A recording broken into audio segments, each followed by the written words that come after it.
Hello and welcome to Codebase Alpha. Good morning, good afternoon, wherever you are in the world. It's good to be back with you. And today we've got the challenge of adding a few features to our library, which we're going to need for the DevStreams project. Hi, Brandonius, good to see you. Coded Beard, and you too. Fresh from throwing a sir out the window, I hope. Yes, so we're going to be adding time zones, so user time zones to our skill, and we're also going to look at geolocation, actually getting the location of the user. Actually, it's their address we're getting, not their. If they're mobile, it won't be their mobile location. It's actually where they're registered their echo. Ancient Coder, good to see you. Ace Flames here, good to see you as well. Gareth, good to see you. Well, we're getting plenty of people at this early hour. So as I was saying, we're gonna look at adding those features to the skill, and we're going to do that with the help of some of the documentation from Amazon. So if I just pop over to a web browser, and I've saved away the documentation. So one of the things that you can do is actually access the device settings that the user has set up on their Amazon app, and one of the things in there is in fact the time zone. And so we're going to use this API call, which is described in this document, to actually get the user's time zone. The other thing that's in there in that setup is their distant measurement unit, so kilometers or miles or whatever, inches, centimeters, and whether they use Fahrenheit or centigrade. So these are all really good things for personalizing and localizing what Alexa's going to say. A subscription. Oh, thank you, Gareth. That was very kind. My very first subscription. Wonderful. So you now get a beautiful green rocket next to your name. So do type something in. We should see that rocket. There we go. Lovely badge there. And you get access to Alf the alien, which is good. I really like Alf. He's a fun character. So what we're going to do is have some more emotes commissioned featuring Alf in different poses. So I need some suggestions actually of what emotes we can create. We've got the hype one. Then we just need some others. Okay, so let's have a look at what we need to do here. Now this is spookily. If we look at this this second paragraph here, we can see it mentions JWT bearer tokens, and I was saying spookily because the very first few streams on Codebase Alpha were actually creating a web API which was secured with JWT bearer tokens. So it's almost as if I was planning this all along. Yes, Gareth, we'll have a kind of a derp or whatever, one with his head in his hands, and maybe one with a heart for empathy and love and things like that. So yeah, we'll come up with some ideas. Post them in the Discord if you've got any ideas. There is a Name the Space Alien thread on there, but as we've called him Alf now, do feel free to post any suggestions in that channel on Discord for future emotes. So I'll just pop the Discord into chat. Discord. There we go. So we should, if you're not on the Discord, do go along there and join me. Fishing Dev, you've made it at last. Wonderful, excellent, good to see you. So I think you've probably been following the YouTube archive. So I'll just, while we mention YouTube, I'll just post the YouTube channel into chat as well. So if you want to catch up with archive videos, they're all up there. Okay, so we've actually added a few more commands to the chat. So one of the things I was playing around with earlier today was with CloudBot, which is the Streamlabs bot, and there's actually a little game in there. But I'm not going to tell you about it just yet because we need to introduce alpha creds, which are the kind of points which everyone needs to get. So remind me just in a moment to actually set up all the viewers. Actually, I'll do it now because we've got some people in. Let's do that now. I'll just take this off screen and go into my Streamlabs account, and we'll set you up with some alpha creds. So bear with me while I do this. So what I'm doing now is just going into Streamlabs, and I'm going to credit all current viewers with some loyalty points. So add points to all viewers. There we go. So we should have a whole bunch of people now with some points. So if you type, let's bring this back across. There we go. So in the chat you can type points, or you can type creds, and you should get how many points you've got. Codebase Alpha seems to have an awful lot. Gareth, you've got 1200. You got a bonus for subscribing, and I've just given everyone, all the live and active viewers, some points. So we'll be able to use those in a moment. I'll tell you about the little game that's in there. It's not great, don't worry, it's nothing special, but it's just a bit of fun. Okay, so let's get back and do some coding before we look at that. Okay, so what we need to do is when we get a request coming in from, I'll just turn off Alexa, just from the Alexa device, we will get one of these context objects in with our JSON, and we're already looking at that. So interestingly, what's in there is an API access token, which is a JWT bearer token, an endpoint, and a device ID, and we can use these to interrogate the device settings for the user. So we're going to do that, and one of the things we can do is get the time zone. So let's try that out first as an initial kind of task, and once we've got that working, assuming we do get it working, I'll introduce you to some of the other features that are in the bot at the moment. Okay, so let's go back to our code. So I think what we want to do is to create something in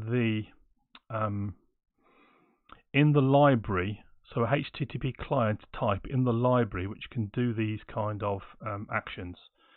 So let's create an interface first. So we'll add a new interface. We'll call it Hi Alexa client, and make that public, and we'll have just the one method for the moment. So what can we call it? Oh, I don't know. So we'll make it a task, because we might as well be async, and it's going to be a string because it's the time zone that's coming back, and it looks from the information here that it's going to come back with a string. You see, it's got this example here, Africa/Adibjan. So it's going to be a string that comes back, and it will be get user time zone. And we're going to pass into that. We're going to pass in the Alexa request.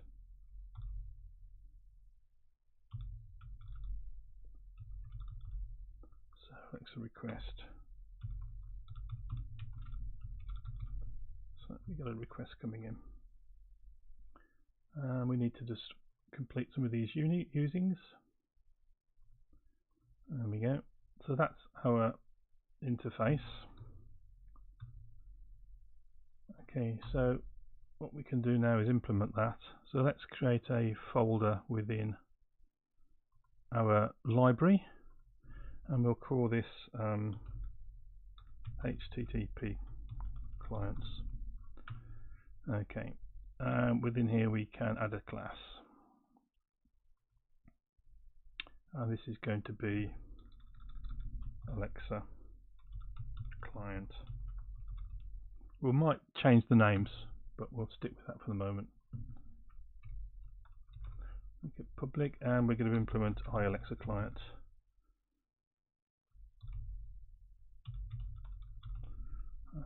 that in. Okay. Using statement for that, and we'll also implement it. Okay, so we got our task. So we want to make that async.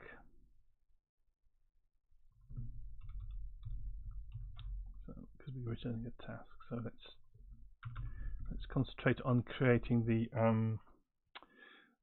constructor now. So public Alexa client, and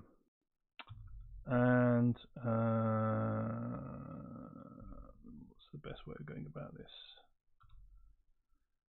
So we're going to get the HTTP client in.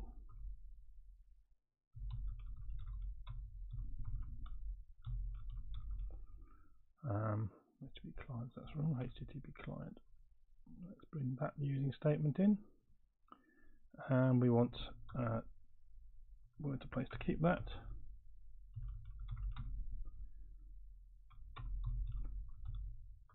HTTP client there, and just sign it. So I'm not using any fancy shortcuts as this is my want. I'm just entering everything from the keyboard, just so that we're not hiding behind any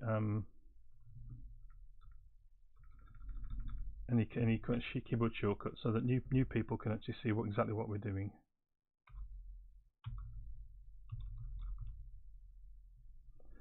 So that's going to be a private read only. Read only. There we go. Okay. So let's have a look what we can do in here. So so we're going to need to set up our client's base address. So for this particular call, so we can do client base address. So the base address is going to come in from our Alexa request. Let's go back and have a look at the have a look at the documentation, see what that says. So it says that the endpoint is going to be on this API endpoint value here. So what I want to do first is make sure we're actually capturing that in our request. So let's go and have a look at the request, and it was the context, and we've got system class and API input, API access token, and device. And if we go and look at device, we've got the device ID. So it looks like we're capturing everything we need. So let's go back to our Alexa client now.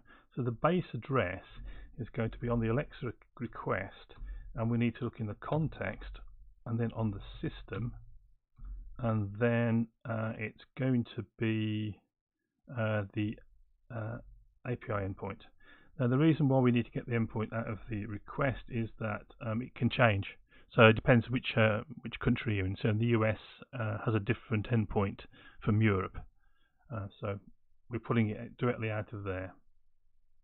Okay, so this is I think we can't do that. So let's just call this a var.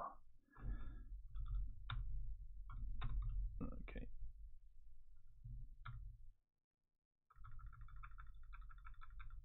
Base address, base URL. Okay. So we've got that, and the next thing we want to do is to get the bearer token. So var token is going to be on the Alexa request once more. Actually, let's get some music going because it's a bit quiet in the background, isn't it? So let's get some relaxing music going. There we are. If that's too loud, let me know. Okay, so dot system dot API access token, and the other thing we need is the device ID.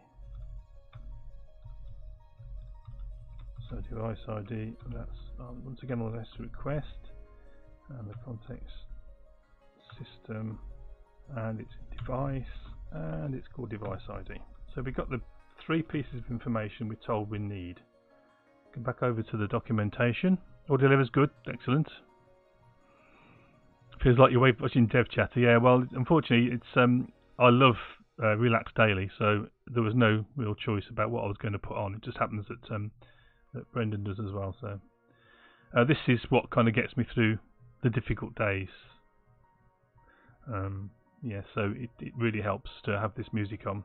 Music to code by is the other thing, but I don't find it quite as effective as Relax Daily in getting me in the zone. Okay, so we've got the 3 pieces of information we want.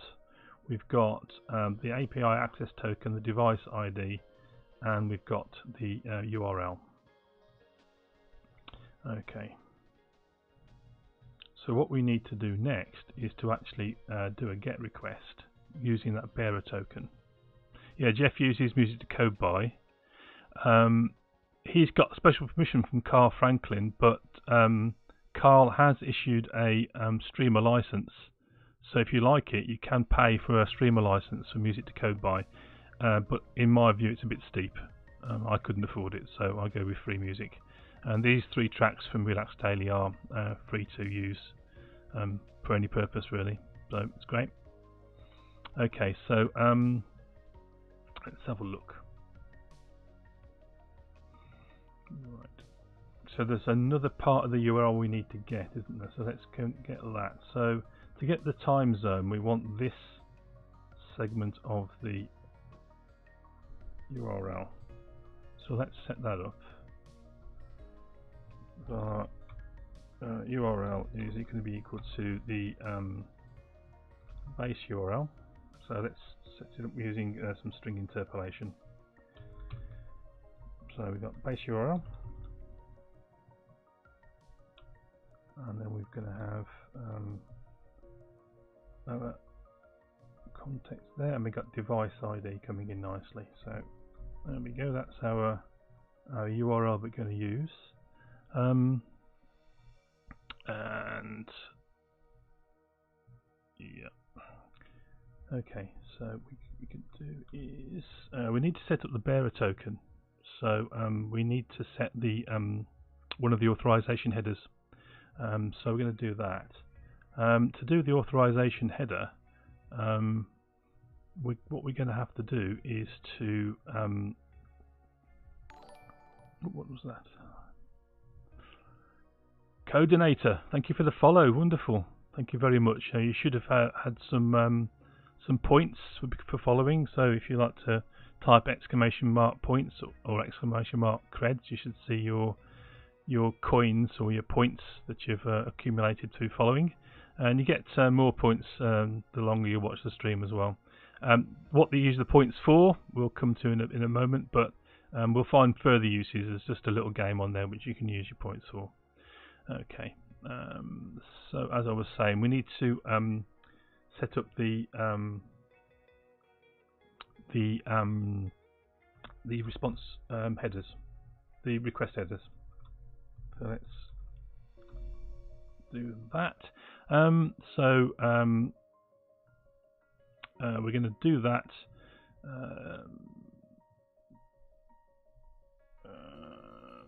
How are we going to do that? Yeah, default request headers, that's it. And then we're going to set authorize.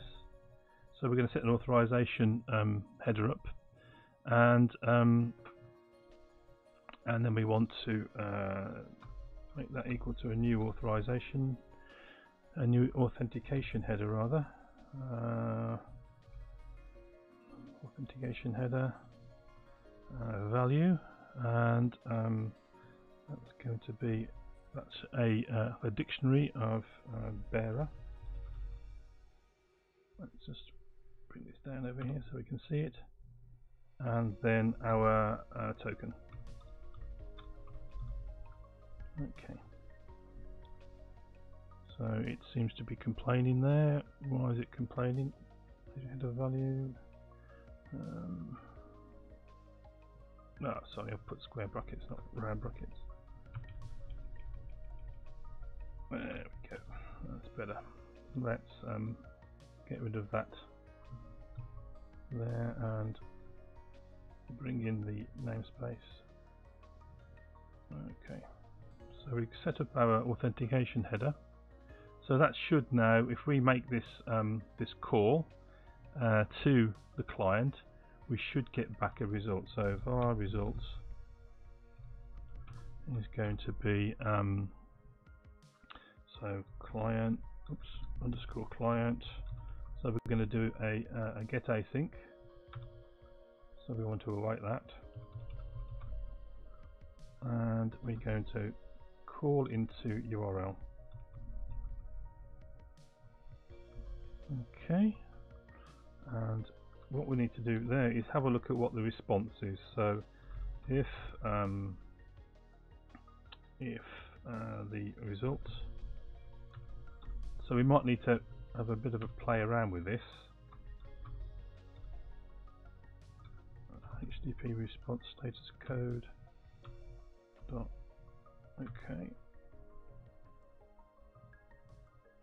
so if that's okay, then we want to return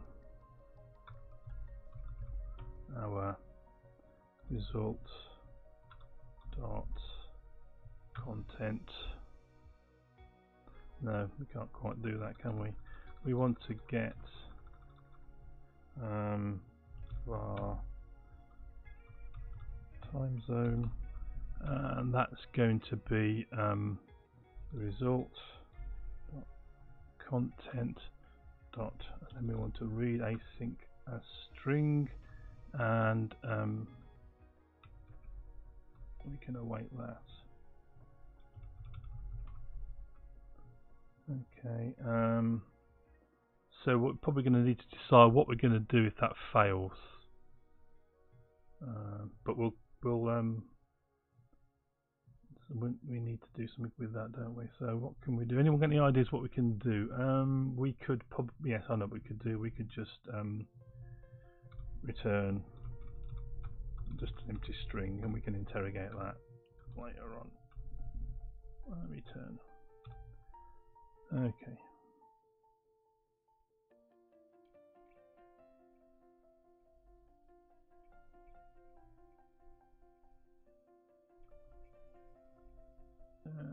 A task.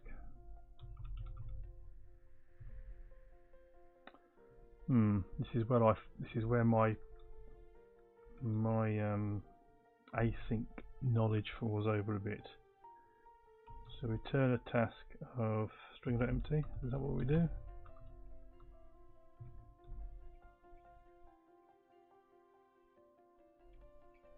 Oh, okay. We can just await it, can't we? That's it. I think we can do that, can't we? No. Codeinator, well done.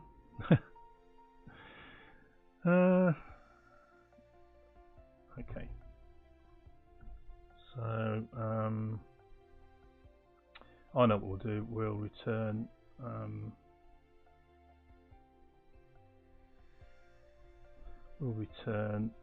the status code.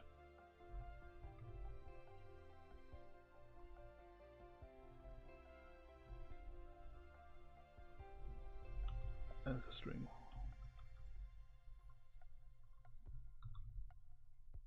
Okay, that'll be fine. So at least we'll be able to interrogate the status code. Return the string out empty. Yeah, that was what I thought we should do, but maybe we should return something we can interrogate. Yeah, I think we will return string.empty. That was my initial thought. Return string.empty. Then we don't have one, but then they haven't set one up. Yeah, don't return the task. Yeah, it's wrapped up for me. Okay, so we've got a. Let's get rid of some of these superfluous using statements. Okay, so we've got that. All right, so that's living inside of our library. Let's go back to our Alexa controller now. In fact, we'll need to go to our startup class. We need to be able to inject this now, so we need to set up our services. So services.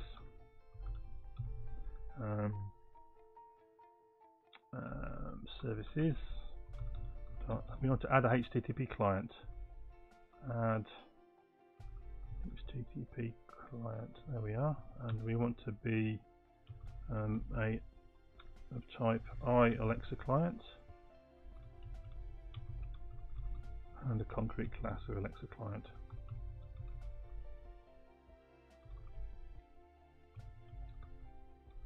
Okay, so let's then bring in those. There we go.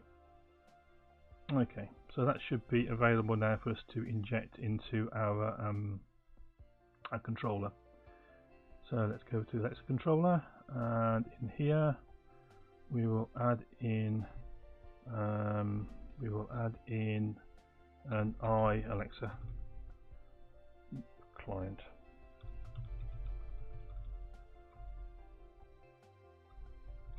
We'll call it client for now. Bring in the using statement for that, and then we have a private read-only Alexa client.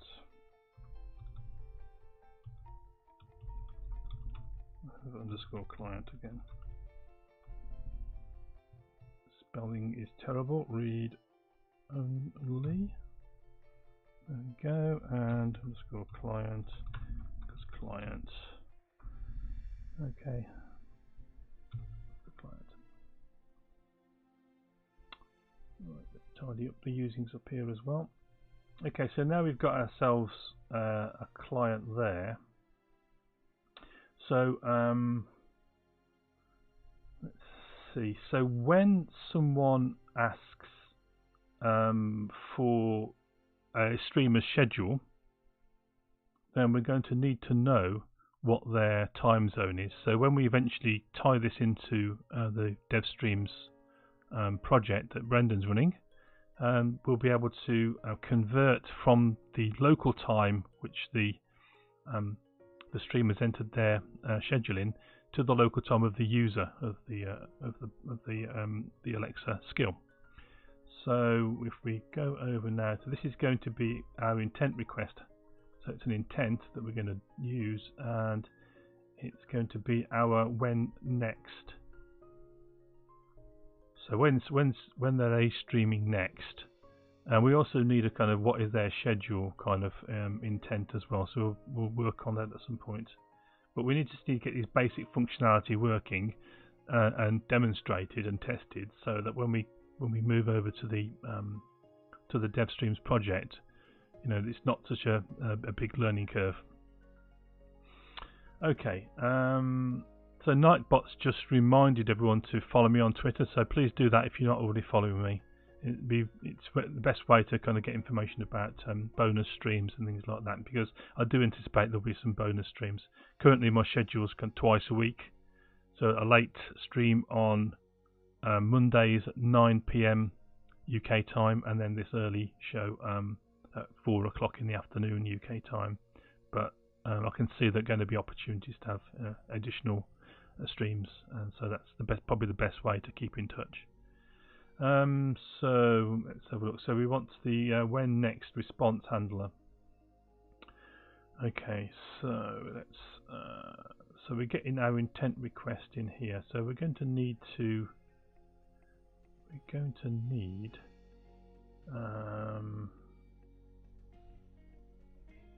probably the best thing to do is actually get this information up front, because we don't know whether it's going to be a launch request or whatever kind of a request that is going to require us to have the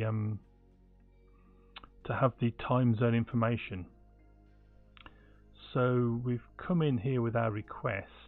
We've taken care of, we should be processing this request at all, and we've made sure that that's okay. So at this point, let's get the time zone. So we call it use the time zone, and that's going to be our client, and get use the time zone, and that's going to await that. What's it say? Wait can be used within an async method. Yes, so that's right. So we need to make our method here asynchronous, and this needs to be a task now.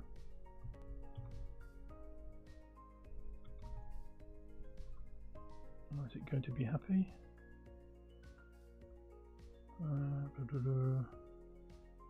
Turn to an async method must be void task or task if.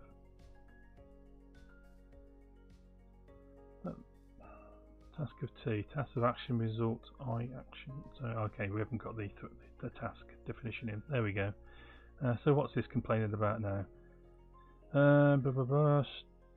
There is no argument that gives corresponds to the format parameter Alexia.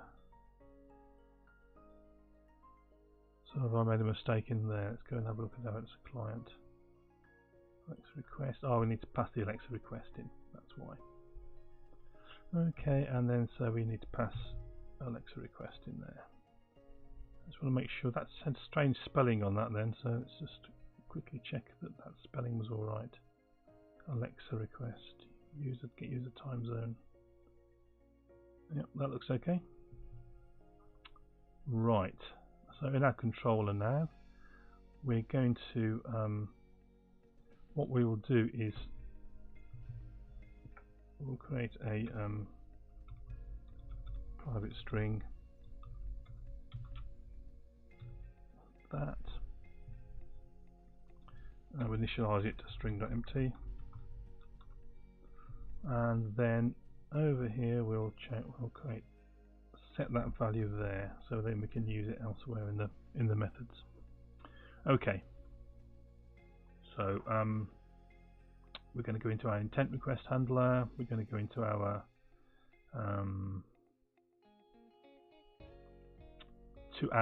when next response handler, and what we'll do is we'll just tack on the time zone and the schedule in your time zone. So this is not actually going to make an awful lot of sense in terms of a response back to the user, but we are at least testing it. Okay, so as you can see, we're using our response builder here. We're going to say back to them this, so we may change this into SSML at some point, but let's give this a go and see how we get on. So I'll give it a quick build, make sure we're okay. Okay, and now I'm going to publish this the web project up to Azure.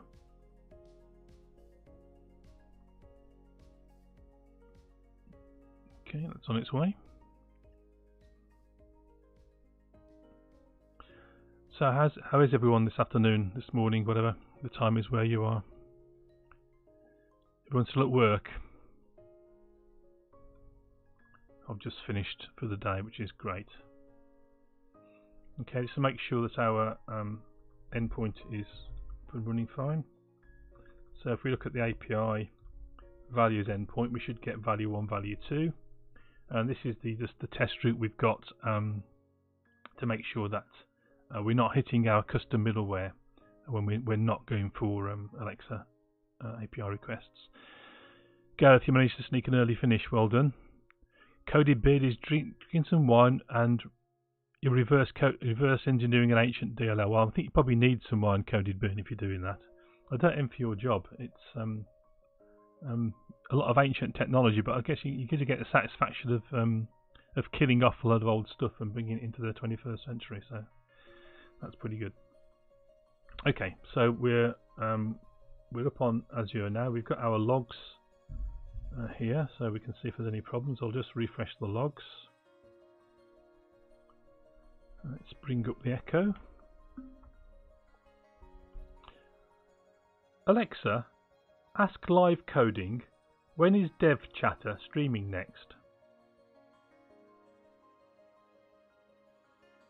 You have asked about dev chatter and their schedule in your time zone.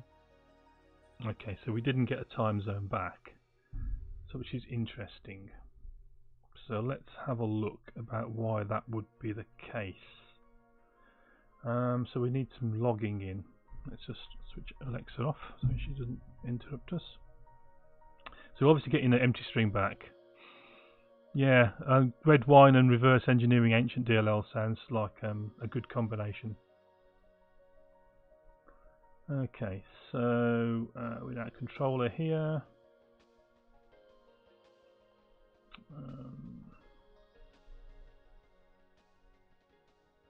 So user time zones coming back as an empty string.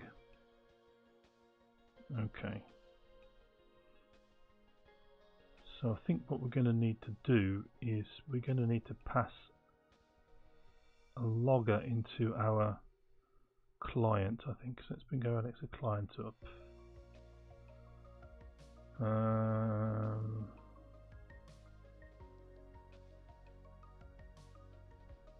Alexa client, HTTP client. So let's pass a logger in temporarily so we can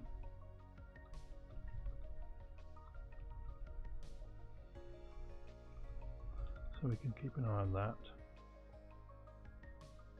So logging extensions and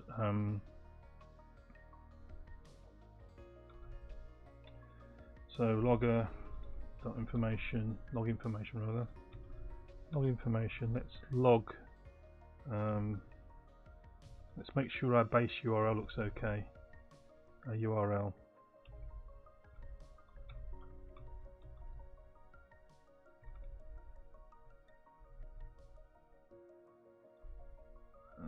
That should be sufficient. Scotch, Gareth, you like Scotch? Yeah, I do like Scotch. Well, Welsh actually. I like Penderyn Welsh whiskey, but that's neither here nor there. Okay, so we log in that. We'll log our device ID.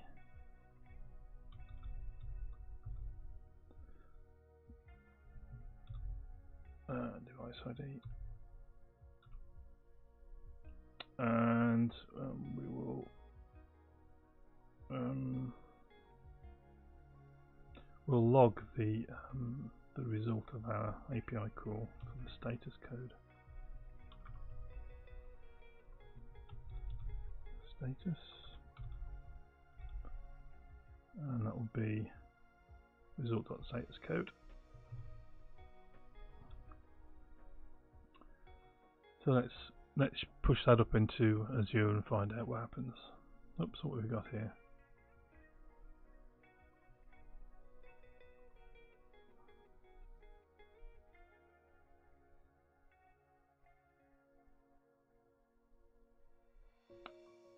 Alexa client does not implement Alexa client get used at time. Okay, so I've just changed the signature, haven't I? So need to go and change that. Even though it's going to be, I think, probably temporary, but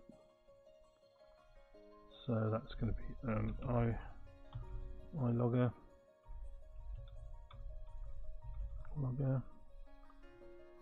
Been using statement in for that. Then we need to go across to our Alexa controller, and we also need to pass in. Where are we? Where did we do this? There we go. Pass the logger in. Okay, so that should be happier now. Okay, let's push that up to Azure. 5 viewers isn't too bad actually for this time of day. I'm quite pleased with that. I think we did have a few more initially, but maybe the content isn't quite what they wanted. But it's always going to be a bit of a challenge having many viewers at this time of day, I think. But hopefully, you never know, might be able to build it up. 6 viewers now, it's going up. Welcome whoever that is just popped in and viewed us. Make yourself known if you wish. If you don't want to, doesn't matter. But if you're not a follower, please hit the follow button so you can find out about the channel in future. Okay, so we're published. So let's give this another go. What I'll do is I'll just clear those logs. Yeah, that is Alexa. Alexa, ask live coding, when is dev chatter streaming next? You have asked about dev chatter and their schedule in your time zone. Okay, so we're definitely getting nothing back. So our device ID is here. So we've got a device ID. Okay, we've got two. Here's the problem. We've got two slashes in the URL. Okay, so you can see we've got our we didn't put the bearer token out, did we? No. So that's the problem. So old-fashioned debugging brings it through to us in the end. So we want the Alexa skill, the Alexa client, and that's got to be just remove that. So let's build that. Let's just publish it straight up. Try again.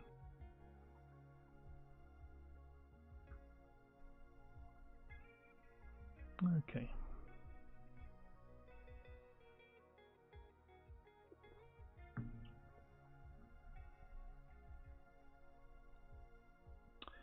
So in the chat, our bot's running.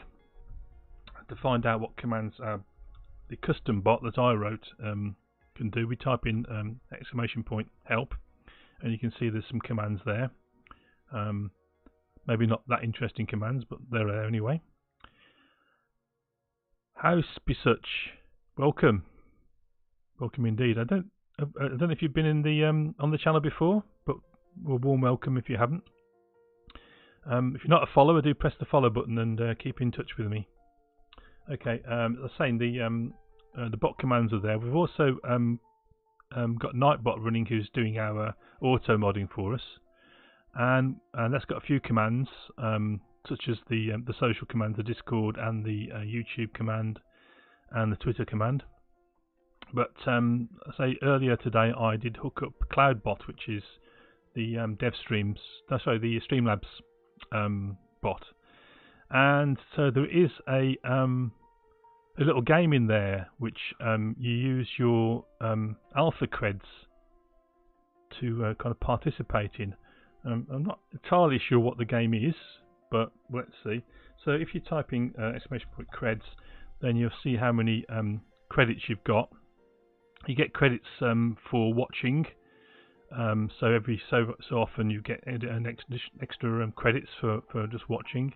You get credits for following, credits for hosting, credits for raiding, that kind of thing. Credits for subscribing.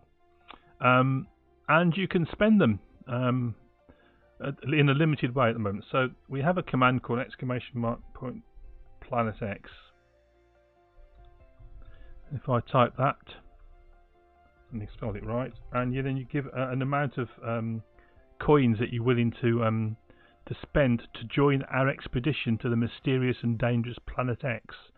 So, for example, if I type in Planet X 50, I'm pulling together a crew for an expedition to Planet X. So if you type Planet X and an amount of coins or alpha credits which you're willing to risk on the expedition, go ahead and we'll see what on earth this expedition is all about.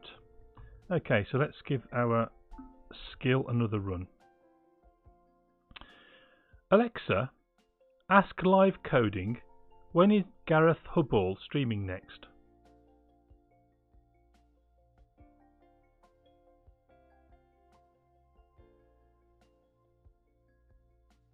So I think it had trouble because I stuttered. So it's having a good think. Come on, Alexa. So it's given up. Alexa, now we're going to get into this routine where it decides to fail. I'm having trouble understanding right now. Please try a little later. Okay, so let's just count to 3. Alexa, so No, it's going to have a Sorry, I'm hissy having fit on trouble me. understanding right now. Please try a little later. Alexa, ask live coding, when is Dev Chatter streaming next? You have asked about Dev Chatter and their schedule in your time zone. So it still didn't come back with the time zone. So let's have a look what we've got now in our logs. So the URL is here. So it does seem to be asking about time zone. So I wonder if our bearer token isn't on that request properly. Oh, I won. So okay, I made it back from Planet X. So nobody else joined the expedition. So I've kind of basically doubled my money there. Okay, so obviously it's not a riveting little game, is it really? So, but it's there anyway.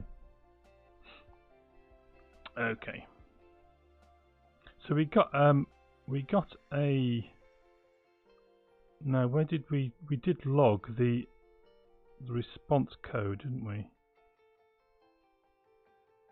So we're sending the request there.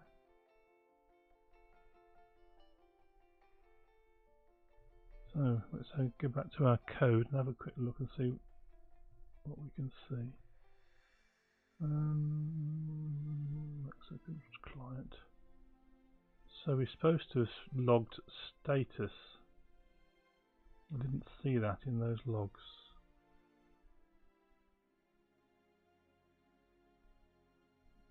Status. Can't see it. So we've got the URL, the device, and then all information here.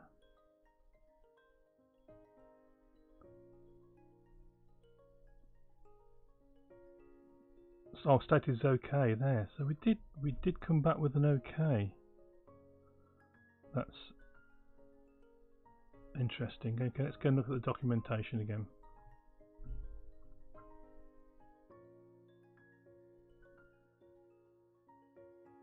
So it's almost as if my time zone's not set, but I know it has been set. Get the time zone of the device. V2 devices. Settings. Okay. So we're supposed to be using API EU Amazon Alexa. I wonder if we're not. Oh, it is API EU Amazon Alexa. Okay. Well, let's go over to the test client and see what we can see. Coded Beard, Ancient Coder, the Michael Jolly. Hello, Michael. Welcome. So you've hit us you come to us in a point where we've just coded up a typed HTTP client and injected that into our Alexa controller. Draco401, welcome. And we're trying to get the time zone of the local Alexa user. And by all intents and purposes, it looks like it's kind of doing that, but it's actually coming back with an empty string. So I think I've just done something stupid, haven't I? I can see what I've done. I've not returned, have I? Return time zone. Nobody spotted it, and the embarrassing about this is as you know, I archive all my shows up onto YouTube, and then the next day I watch them back, and I make such horrendous mistakes. I'm there with spelling mistakes that's sitting, staring me in the face when I'm watching it on the video, and or there was the couple of shows back, I spent 3/4 of an hour trying to get some crypto stuff working, and there was a cast I was trying to do, and about 2 steps below the method I was trying to use on the IntelliCode was get RSA public key, which is the method I wanted, but no, I insisted on going getting other things. So and persisting with the with the trying to cast something which couldn't be cast. So there you go. You do learn. I should be more observant. Let's publish this up, and we should be okay. Because all the indications are that everything's working. We're just not getting that response. So we'll publish that back up to Azure. We'll get Alexa ready.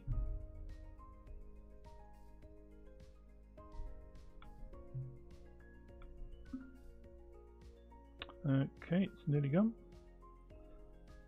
Sorry, I don't know that. Yes, I said the A word too soon there. Okay, so we should be now be published up to Azure, and we'll bring up the logs. Give it another go. So, Alexa, ask live coding. When is Dev Chatter streaming next?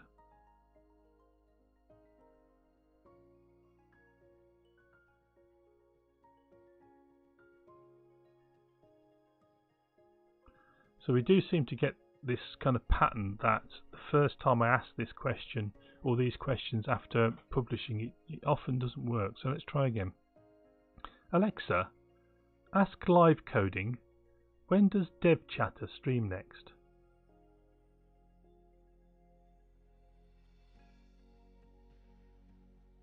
There was a problem with the requested skills response. Okay, so we've got a specified argument was out of the valid range of values. So I wonder what that is. So we got through. We were validated from our skill.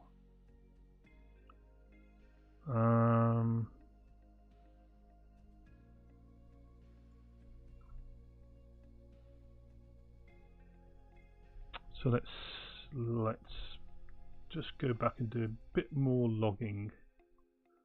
So into our client, and we'll just log the value of the time zone that comes back.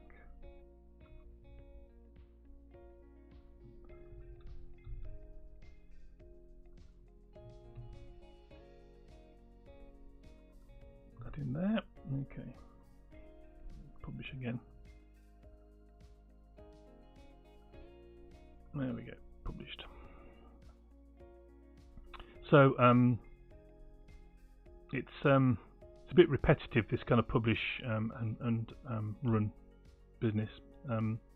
We should be able to do a bit of testing from the Alexa console actually. So we'll try that in a moment, just so you can see that if you haven't seen it. But it would be nice to have the echo speak, because I don't know how it's going to sound when we do get the time zone.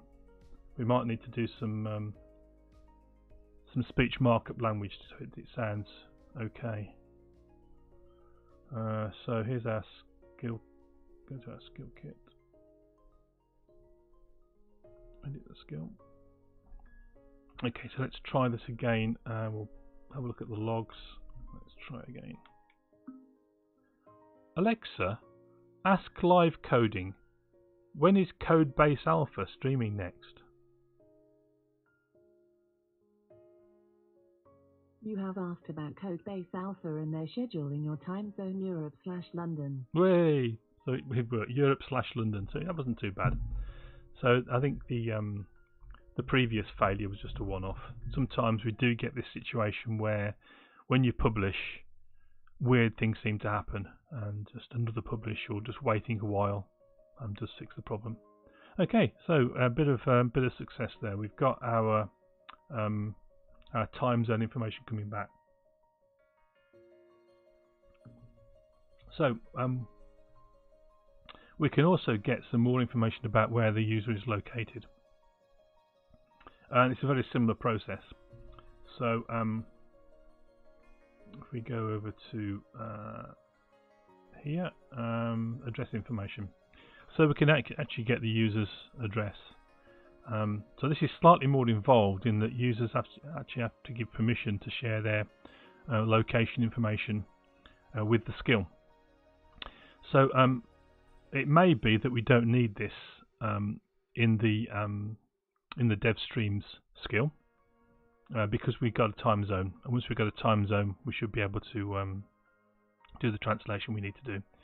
But what I thought we'd do is just do another call to this API and fetch back the user's address.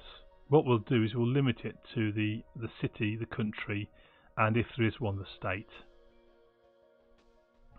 Okay, so this is a very similar process. So once again we're getting the endpoint and the device ID and the access token in the same way we are now, and we're getting a much more complicated object back though. Okay, so let's go and have a look at that. So in our interface, Alexa client, we'll add a new. We'll keep the logging in. We'll add a new method which is get user address.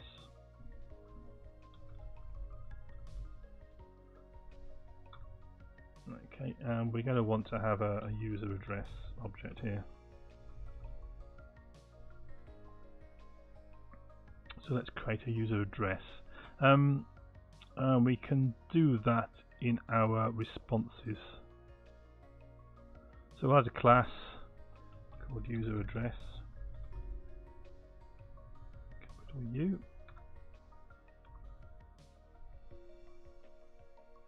Okay, so let's go and have a look at what that object's supposed to look like. That's over on our documentation again. So the response. So there's two types of kind of address lookups you can do. First is get region, country, and postal code, which basically gives you this kind of information. So country code US and then the zip code. Now, as not all countries have postal codes, don't want to use that. So what we want is the get address method here. Okay, so and we get this back. So basically we get state or region, city, and country code. So these are the kind of items I want. I don't want to bother with the rest of it. So let's just use those, and we'll see what happens. So I've got state or region, city, and country code. So public string, state or region. So we've done this kind of thing on the stream lots of times. Let's power through it. Public string. Oops.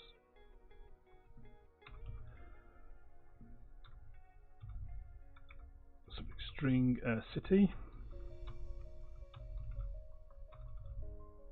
Oops, my typing today is particularly bad. Actually, I'll excuse myself by saying I've changed my keyboard. So I've got my mechanical keyboard to use for work, and this is an ordinary non-mechanical one. So what was the next thing? It was country code, wasn't it?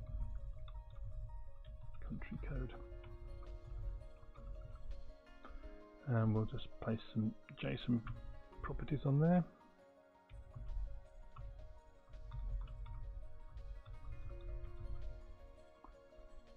Bring in the Newtonsoft.json package, and we'll just decorate each of those attributes,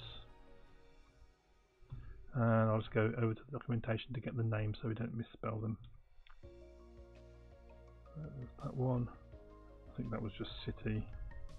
The final one was country code. Country code.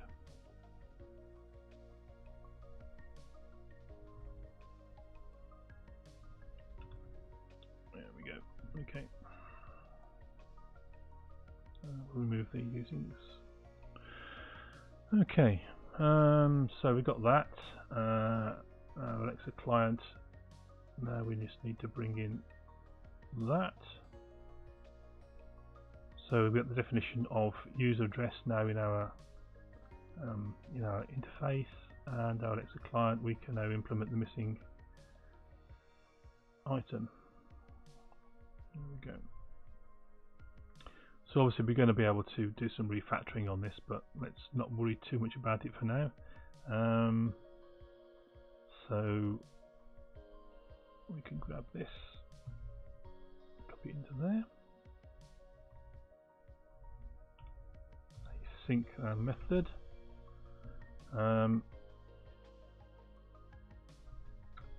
Alexa request and get user address. The iLogger in there. We've got the device ID. So we want the URL as well. Pop that in there. Let's go and get the URL that we're actually interested in, which is a different one this time. So to get the address, we want this one, which is a V1. And we don't need the leading. We've learnt we don't need the leading slash. Pop that in there. And we need some brackets around that, some braces. Okay, so we've got the URL, and then we want to do our usual here. Set up the authorization with the bearer token, pull back the results, and then we'll have something very similar to this. And no doubt we'll have to add the logging in, but so we'll have user city there, and we're going to pull back. So this is reading the strings. This is going to be the user address as JSON, and what we can do is our user address. That's going to be a JSON convert. Deserialize. Let's bring JSON convert in, and then we're going to deserialize,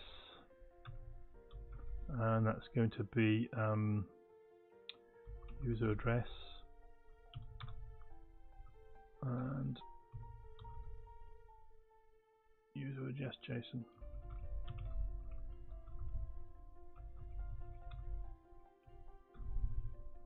Okay, so then we can use city is user address dot city, and we're going to return user address, or we're going to return a new user address. So we need to do something slightly different really here, because what we could do with doing is actually logging the status code on the address. So we're going to add another property, which is going to be public string of status code.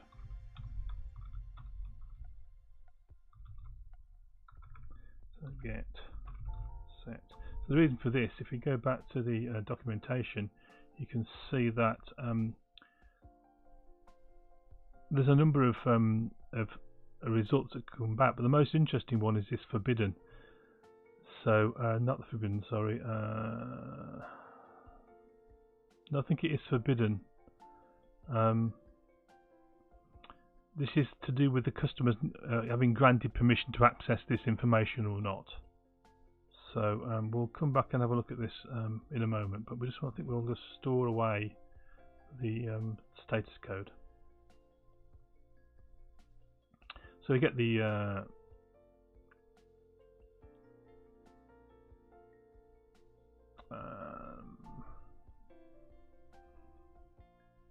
yep. So what we can do here is put in the status code. User address is that. So user address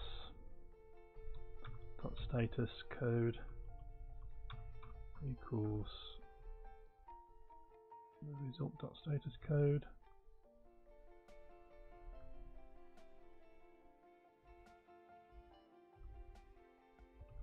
Oops.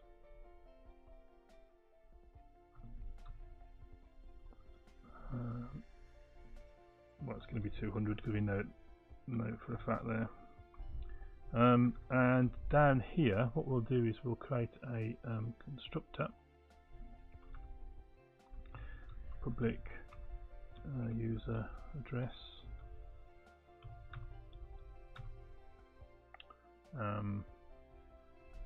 This can be string.empty. Should we make it an int?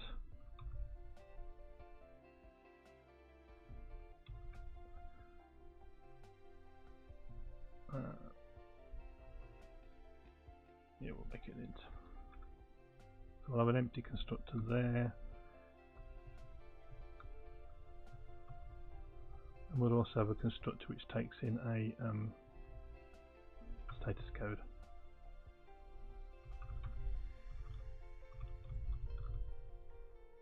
So then we can have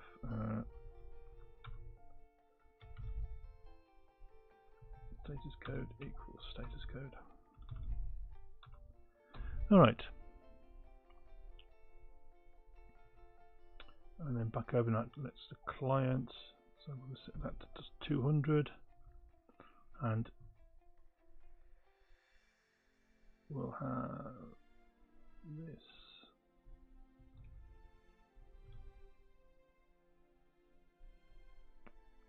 So can we? Okay, what we'll do is we'll have it as this.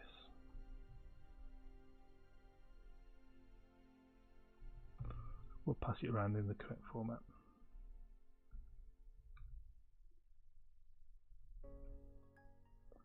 Let's just lose the additional namespace material and put that into a using statement. Okay, so we're getting a status code. Let's do it properly. So blah, blah, blah. So that's now going to be equal to that. In fact, that. And that's fine. Okay, so we get the return code there, and we're going to log the user address. So let's just log this other information the same way we did before, and we'll also log the status code there. Okay.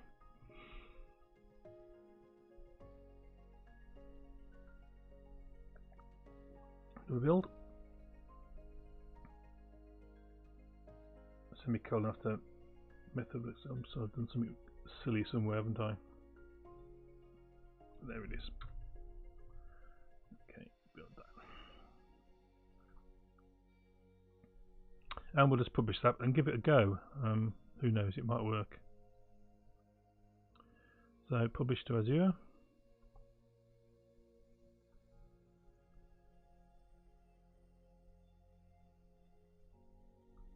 Actually, if this works, and it's a big ask, but if this works, we've actually gone through a lot of the stuff that I kind of planned out for the stream quite quickly. So it's amazing. You plan things, you think that's what we'll do, and it takes ages, and you don't get through the list, and so you pull yourself back and say, well, let's do a little bit less, and then it goes through really quickly.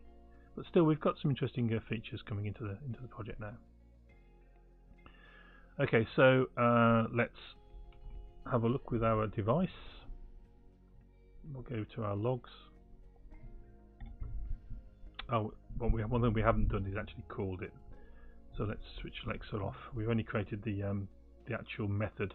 We haven't done anything with it, so that was a bit silly. So let's go and have a look at that.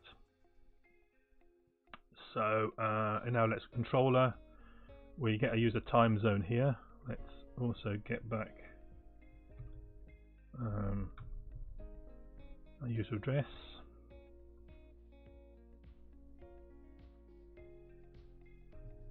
User address. User address.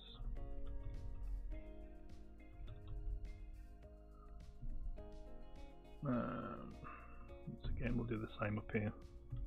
I'm not saying this is what you'd actually do. in the real application, but we're just kind of playing around, testing it and getting these various features working. Which button makes you twitch? What, the publish, right click publish, that one. Coded beard. Oh, I've got a string there. Here's the address. There we go.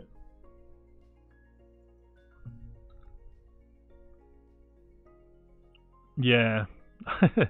Yes. There's a whole lot of stuff on the internet about don't right click publish, and then there's other counter posts that say it's fine to right click publish. In the moment, we're not. We're still very much in a kind of prototyping phase. I'm not worried about doing it. What I do want to do eventually is to, well, certainly with the library, is to build up a proper Azure DevOps pipeline to publish that to NuGet. And this isn't the actual application that's going to be published. Obviously, it's DevStreams is going to be the application, the website which implements the skill. I mean, even though when I make a fork of the project, the DevStreams project, and I start doing some test coding and some coding on the fork, ready for the PR, if that's the way we go, there's other ways we could do that piece of implementation rather than through a PR. But when we get to that stage, it'll be up to Brendan how he wants to kind of handle publishing the site. Okay, so we've published bulk of it. Yeah. So now we can look at the logs, and we can. So it's the log stream's been terminated. So let's restart it. Okay, so let's give this a go. Alexa, ask live coding, when is Coded Beard streaming next? You have asked about Codebase Alpha and their schedule in your time zone Europe/London. Okay, so that bit's still working. So let's now get it to actually read out some parts of our address and see what happened. So we should have the city in here. Let's see, did we manage to log the city? I don't see it. Here's the URL. That's the v2 URL.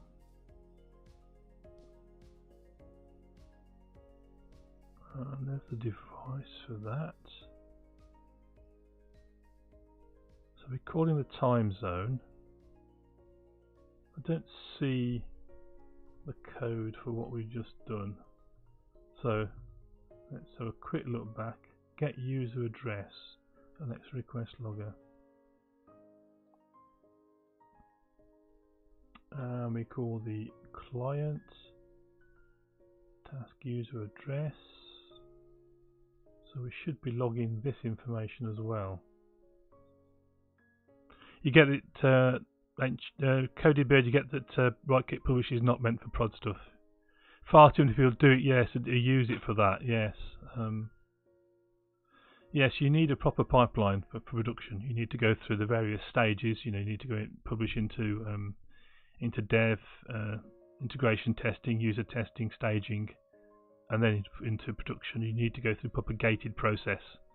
That's all what's going on at work at the moment. So we're moving big time into Azure, and they've got some consultants in who are designing our infrastructure in the cloud, and it's going through all that at the moment to describe exactly what we want and how the pipelines should work. So it's all going to be very interesting to see how it all turns out.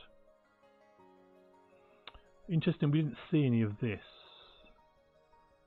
so let's double check. So we're getting our endpoint. Base URL is the v1 endpoint. I'm printing that, so the logs.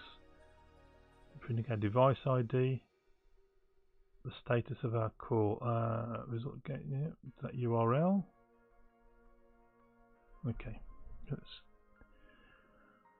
it's one step up from RDP into production and copying the file. Now I've done that. I've certainly done that. Yeah, that's scary.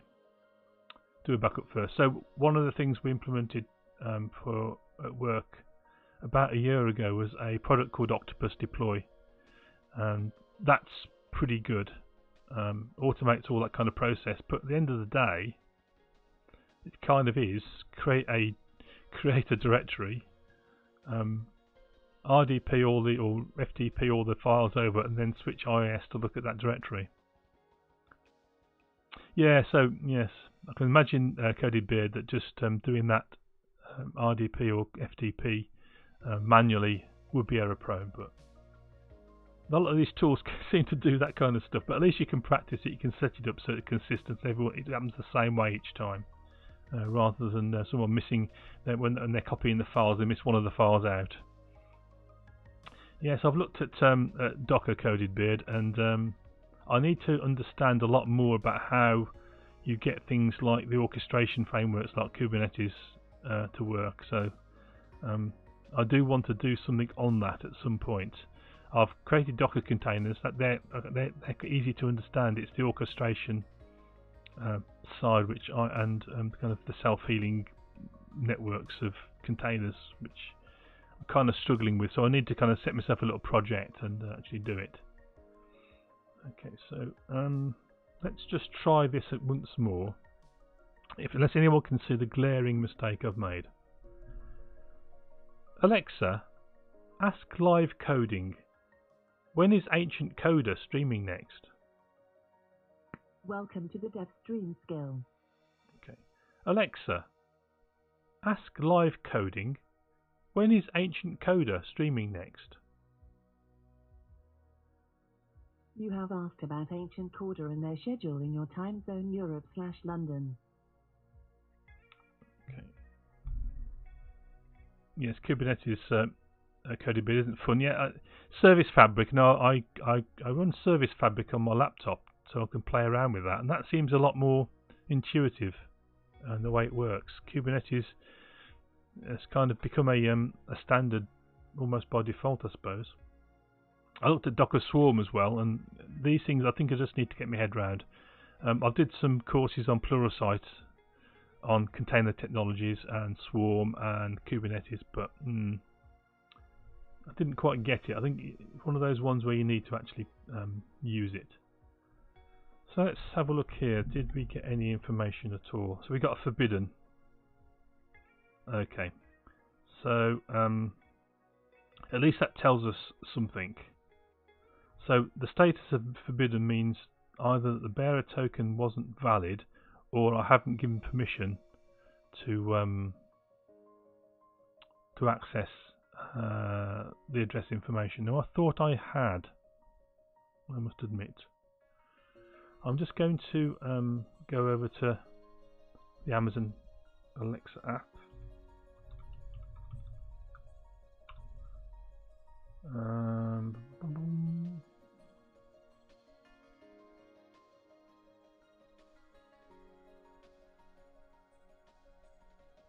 I think I'm just going to move this tab off screen just in case it shows up anything I don't want you to see.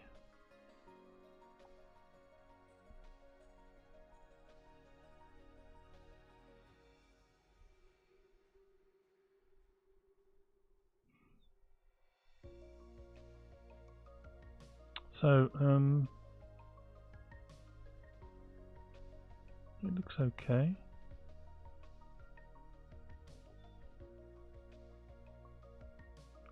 Sorry about the dead air. I'm just looking through the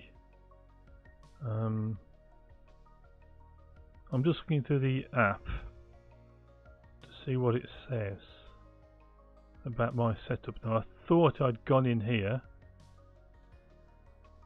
so I'll just show you. I think it's okay to show you.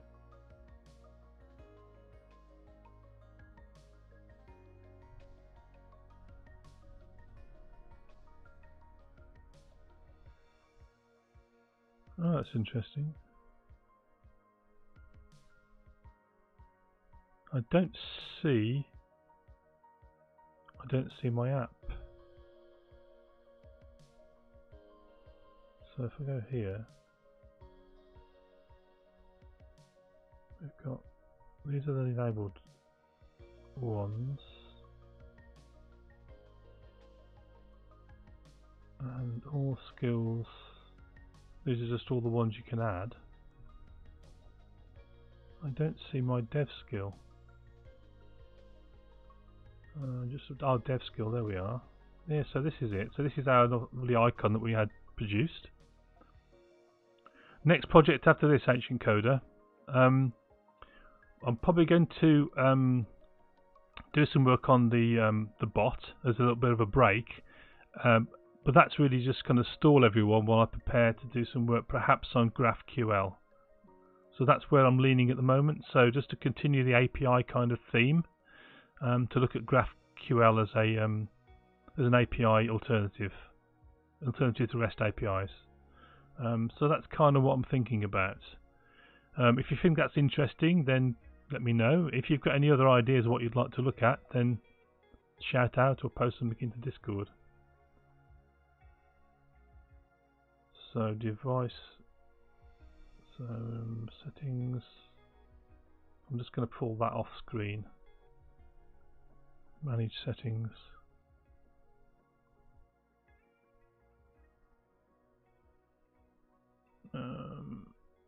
Okay, so here's the problem. So that forbidden was correct. So we've got this, it's asking permission to access my my address. I need to click this across here and save. Okay, so we got the forbidden, so we need to kind of check out that forbidden. That wasn't an error, that was useful information. So now we've set that up, let's go back into, I'll just pull that across to the screen, minimize it over there. Let's go back into here and let's process that information so that we actually get something reasonable. Yeah, so are you excited about GraphQL? So we'll Ancient Coder, we'll have a look at it and see what it does. I'm interested in the kind of subscription model it's got. I'm a bit concerned it's kind of it's a bit tied into using something like Entity Framework. I'm not exactly sure what the backend's like, because the way I tend to use APIs is I make service calls from the API rather than interacting directly with the database from within controllers. So we'll see. We'll have a look and see what we can do. We'll probably start off simple and try to build something up. Probably using the rocket launch theme again as a kind of a standard kind of theme running through the stream about kind of space stuff. And see what we can do with GraphQL. So that's really what I was thinking about doing. I know that I don't think Mike Jolly's in here anymore, but he was interested in looking at that. But he had specific questions about it because his API implementations actually have things called events, where you invoke the API endpoint and you say this event has got to happen on this this data item. So I think he had jobs, and you'd say job 1 pause, job 1 unpause, and it doesn't look like it kind of supports that kind of model. You could probably get around it by having an update, which is updates a paused value, but that may not be all you do. When you call your service and say pause, it probably does a lot more things than just updates a data item. So we'll have to have a look.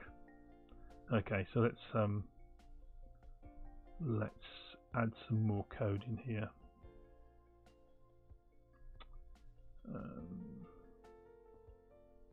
So instead of in your time zone, well, as well as it in your user time, in your time zone, and then we'll have user address dot city. Oops, that's logger. User address dot city.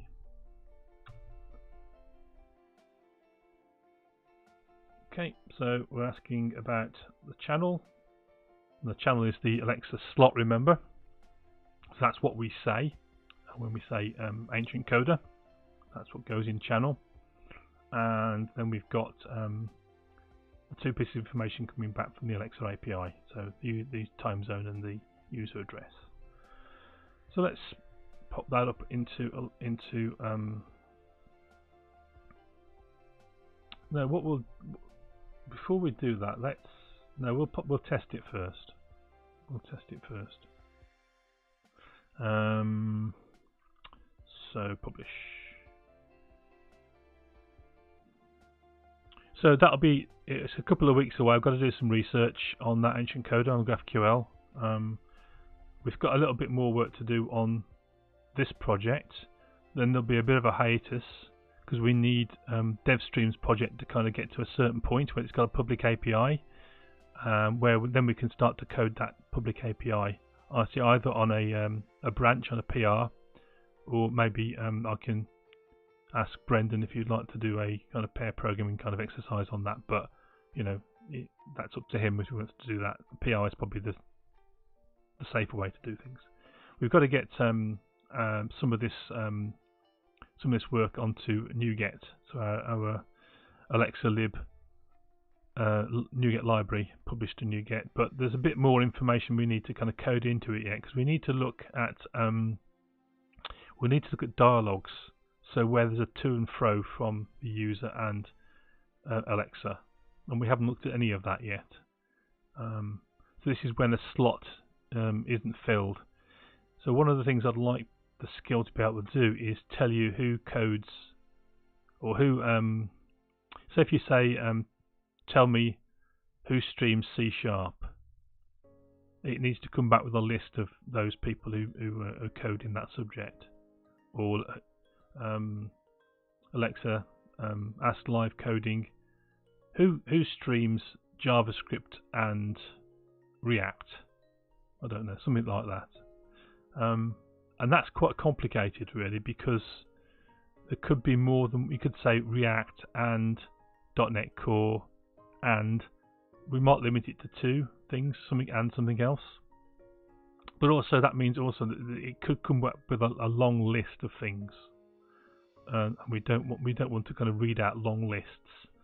So that's where we can use our cards to produce a lot more information on the screen. But the voice part of it needs to have things like, here's the top 3, and you'll be able to say, give me more, and it might say the next 3 on the list. So we need to figure out how to do all that kind of stuff in that dialogue fashion. And we haven't even looked at it yet. That's all kind of part of the interaction design, and there's some guidelines which we can follow about what's best practice, because you don't want to ask too many questions back to the user. You want your skill to be kind of short and punchy, really. Right. Let's go over here. Get rid of that. And bring up our. So I need to close that window. Bring up our logs, and we'll try this part out. Alexa, ask live coding. When is Coded Beard streaming next? Welcome to the DevStream skill. Okay, so it only got the live coding part there. Alexa, ask live coding. When is Dev Chatter streaming next? You have asked about Dev Chatter and their schedule in your time zone Europe/London insteadly. So it picked up my my city, even though it's actually a village. So whatever you put in the city city field when you fill in your address for Amazon, so that's what it's picking up for. So what it isn't, I called it geolocation on the title of the stream. It's not really geolocation in that it's not following people around. If you've got the app, it won't use GPS to find out where you are. All it's doing is getting the address that you supplied when you set up your Alexa device using the app. So that's why it's sort of sensitive information as well. When we do ask for things like that, we have to have a privacy policy published upon a website.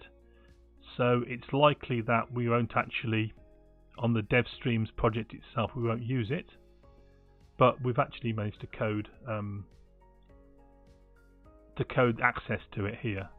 So our Alexa client has got that ability.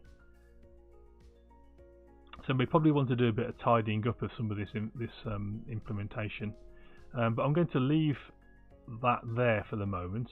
What I want to do is go over to request validator, so Alexa request validation. So this is our custom middleware. If you haven't followed all the many parts of this project, what we've done is, and I do apologise for repeating this if you've yes, time zone ancient code is all we need. We don't need the person city. So the reason why I started off with the geolocation as that was going to be the focus of the stream is that I saw a lot of toing and froing on Amazon forums about you couldn't get the time zone of the user, and then right at the bottom of a long list of postings on the forum was, oh, good news, we've implemented this. And they implemented this, what they call the device settings API. So that's over here, the customer settings API. Okay, so this is their kind of response to someone raising an issue on, presumably on their equivalent of GitHub or whatever they use. And so yes, it gets the time zone, it gets the distance measurement unit and the temperature, but you have to set that up. So it doesn't just get it automatic, magically. The user has to have set those things up, and they may not have done. So we do kind of handle that situation. Although it reminds me, one of the things we should probably do before we go any further, on our Alexa controller, what we can do is interrogate that. Where are we? So we go and get the user address here. So what we need to do, so if user address dot user address dot status code is not equal to http status code.ok. So if it equals forbidden, in fact,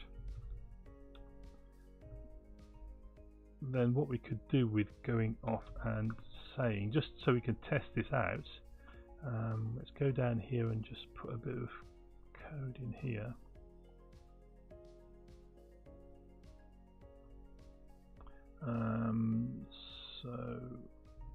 So this is just purely speculative code, so we're not suggesting this will actually go into the production version of this, but we can at least so var city is equal to so user address dot status code user address dot status code equals OK. Then it's going to be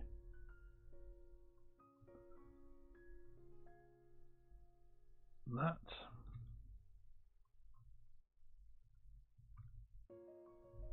Else it's going to be string.empty. And then we can just pop city in there.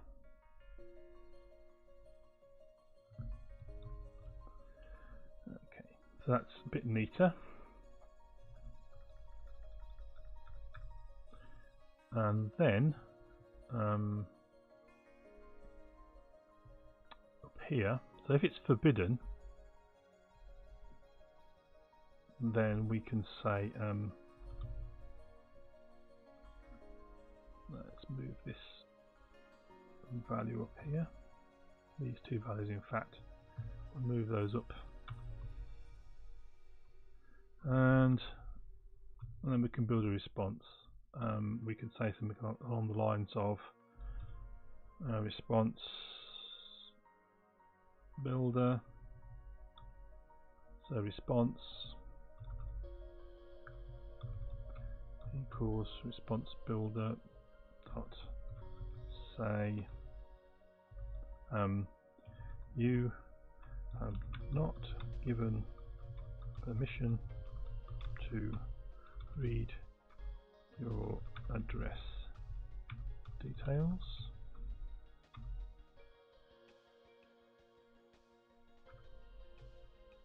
And some aspects of this skill may not function optimally.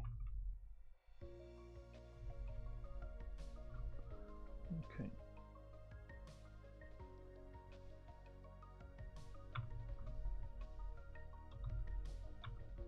And I'll build. And actually, there's actually a card that we can do. So let's stick with this kind of subject a little bit longer. So if we go over to the address API, address information API, there's actually a so this is where we actually get the information from. So we grab the endpoint and the device ID and the access token from there, and it comes down here and it says that if we get a 403 forbidden, the skill does not have permissions. So I'll just highlight that, so that you can include a request. So you can have an ask permission consent card in your lecture response. So we haven't got one of those, but it does tell us what we need. So it's got a card of type ask for permission consent and then a set of permissions. So why don't we set that up as something we can include in our library. So we've got in our responses, you can see we've got a simple card and a standard card. So let's implement a new class. And what was it called? It was called a ask for permission consent card.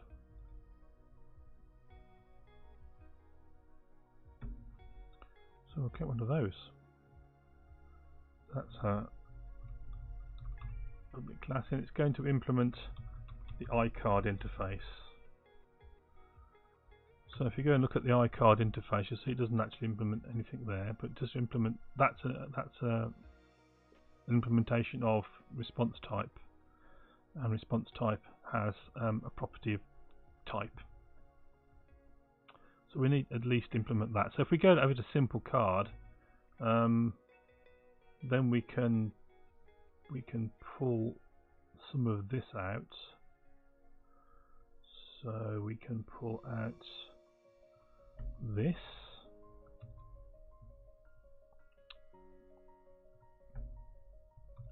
And this is going to be ask for permission consent. Rather than simple. We'll bring in Newtonsoft. We need to bring in that interface as well. We can get rid of those.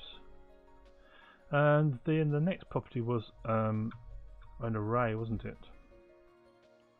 So public string array, and it was permissions.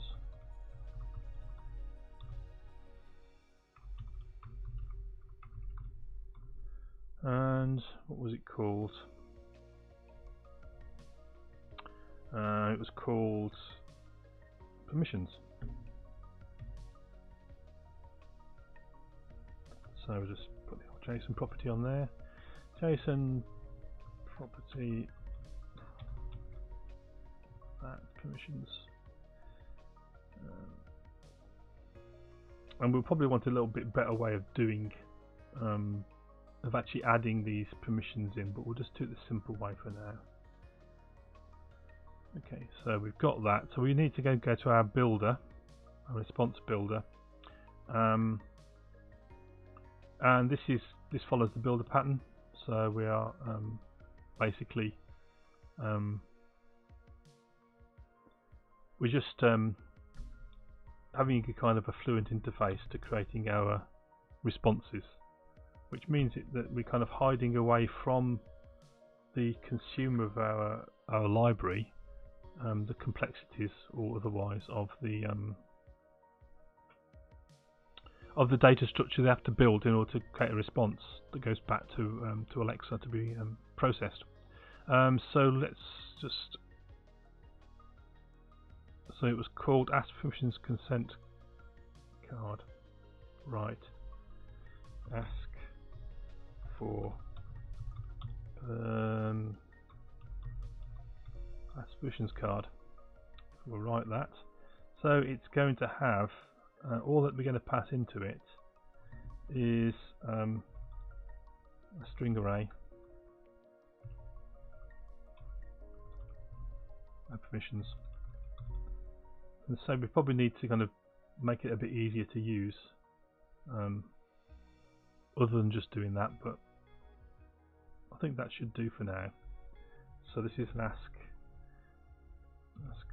permission consent. We're going to pass in permissions, and then in our ask permission consent we need to have a constructor. So public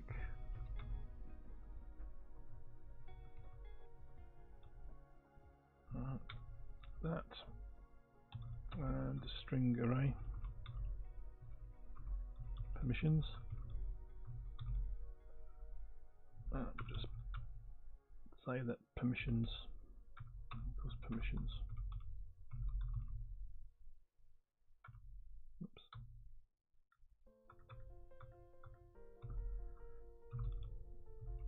Okay. Permissions. Spelling mistakes haunting me on this stream. So I did have to go back and change. I did one commit after the stream on Monday, which is just to correct a spelling mistake, because I spot them on the videos when I'm watching them back, and it makes me cringe. Okay, so we've got now response builders set up. We should be able to add that card. Looks okay. And then what we'll have to do to test this is actually use the test console, which I don't know if that's going to work. I think that might be spoofing things. But what we can do, we can still get it to show something. So if I go back to our controller, and we're saying that text out loud to the customer, but we're going to write a ask permissions card, and we're going to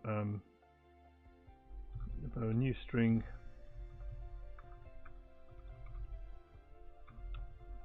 and the permissions are going to be so we need to go back over to our code here, and it's this permission here, read : Alexa device all address in this case. So let's pop that in there. Okay,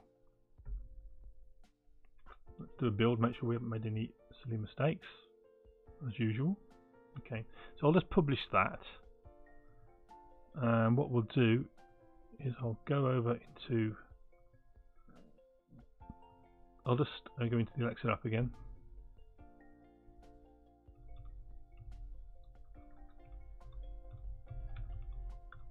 I'll just pull this across just so that I don't reveal anything.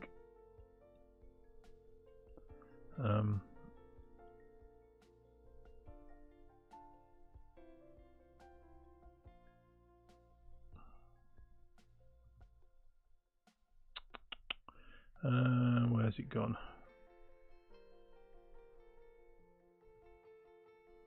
There we go.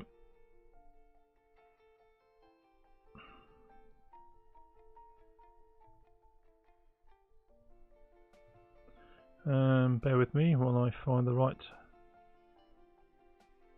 thing.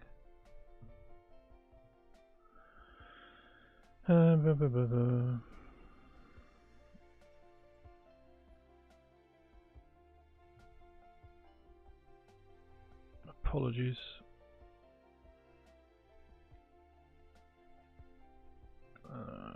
So we'll find it eventually. There we go. So I'll just find the correct location within the within here. and then I'll be able to share the screen with you again.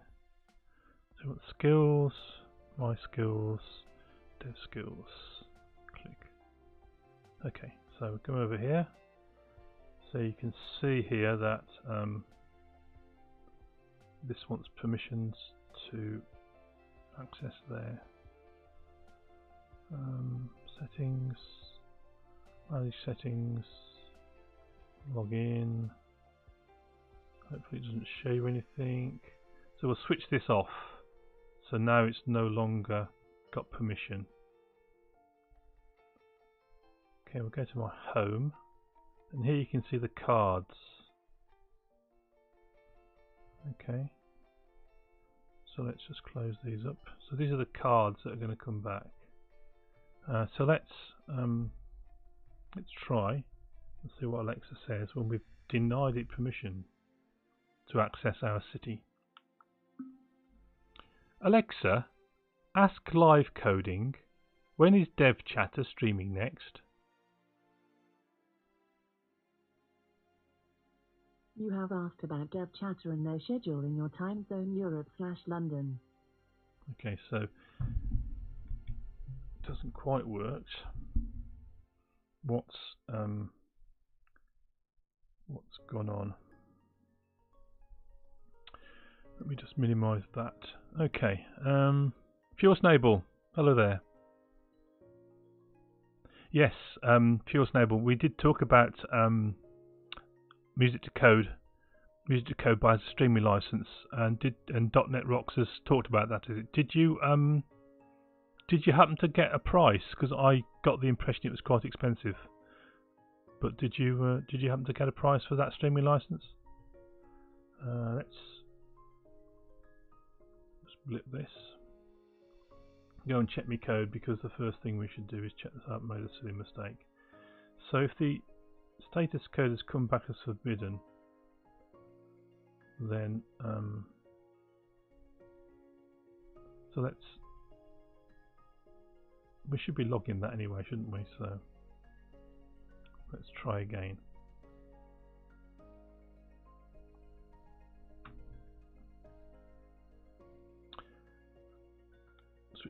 Switch on. Alexa, ask live coding, when is Fuel Snable streaming next? You have asked about Fuel Snable and their schedule in your Timezone Europe/London. Okay, so it's interesting that we got forbidden from that, and you can see on the logs here we got a forbidden. The status is forbidden, but it didn't seem to fall into our check. Pure Snable. To be honest, didn't he just mentioned it? I guess it's cheap if you're a ninja. Yeah. I like .NET Rocks. It's one of my kind of podcasts I listen to on the train on the way into work when I go into work. Okay, so I'm interested to find out how much that is, because I do like Music to Code by, and there's hours and hours of music. Because I subscribe to Music to Flow by, the app, and so I listen to it a reasonable amount. I do prefer Relax Daily when the stress gets on, and there's lots and lots of that. There's 200 tracks or something like that, and I think currently there's 19 Music to Code by tracks, but they're all about half an hour long, for 25 minutes of Pomerado. Is that right? Is that the right word? There's that technique that they use to split your day up, so that you have so long in about half an hour concentrating, and then 5 minutes walking away thinking of nothing but Music to Code by thoughts. Okay, so let's go back to our code. So here we said if the status code was is not equal. If it is equal, it's a silly thing. If it's equal to forbidden. Okay, so that'll explain that. So let's do the coded bear dreads. Push it up to Azure. So I think we're going to get this working, and then if I've got any time left before the 2 hours are up, we'll have a quick refactor of some code. Don't want to get too involved in it, because we are coming up towards the end of the stream. refactoring. Your life at the moment, Coded Beard. Actually, what I should do is get you on to pair program refactoring for me. I'll just sit back and you can refactor everything. That'd be good. I'd enjoy that. Actually, I love refactoring, whether I'm not doing it for a living. You know, refactoring is just part of what I do. I get to invent new stuff, get it working, refactor it, and then test it and work it on it more and keep refactoring it. So let's spell that right. Actually, it's gonna fall over on that sum. May not function optimally, so I'm gonna have to republish that, I'm afraid.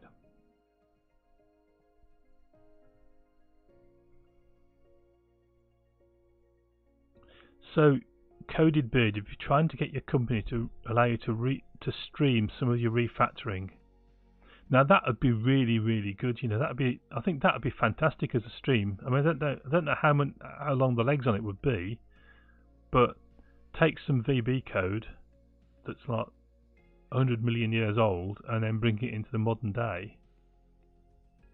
No, I think that would be a really good. So I think you should keep working on that.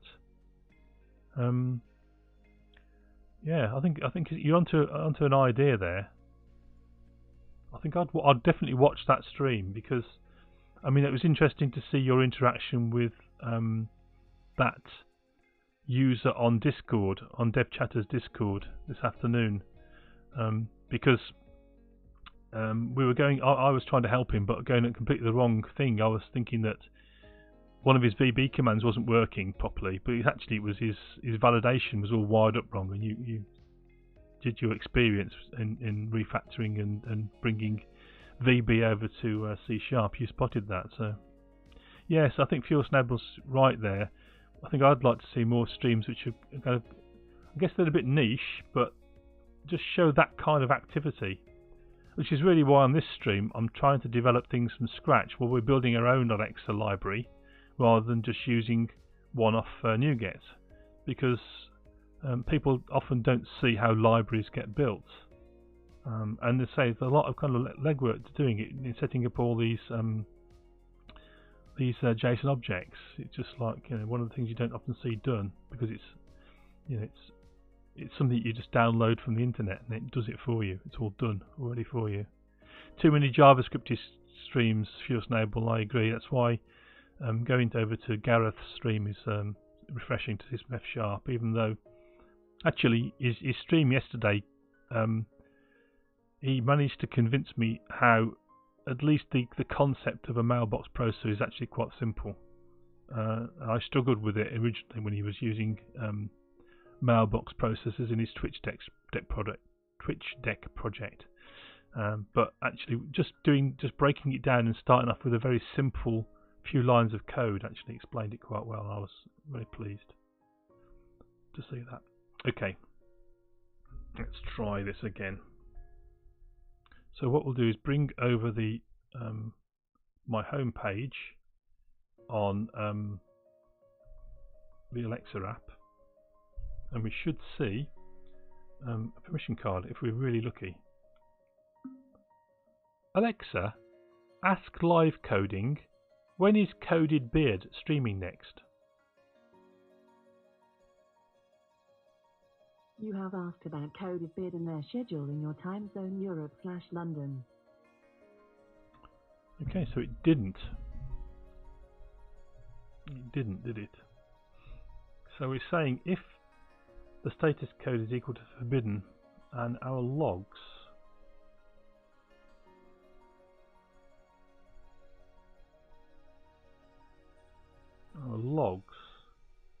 would seem to indicate, well, they haven't got that far, have they? Look, they've stopped at that point, the validated point, so they haven't got past it. So let's try once more and see if we can see that it's saying forbidden.